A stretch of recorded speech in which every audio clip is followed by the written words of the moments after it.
মাঝে মধ্যে মনে হয় যেন জীবন তরিয়ে কঠিন বালুচরে আটকাই।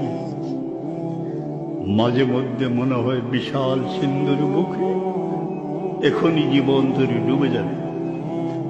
দয়াময় আমরা নিরাপদে পার হই।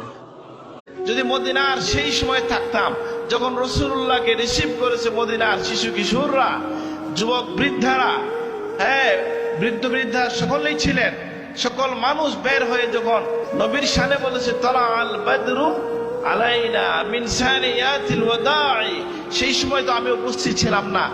আমি যেন বলতে চাই আমার কাজের ভাষা দিয়ে, আমি আমার মনের ভাষা দিয়ে বলতে চাই, আল্লাহ আমি সেই সময়টা হারিয়েছি কিন্তু এই সুযোগটা হারাইতে চাই না।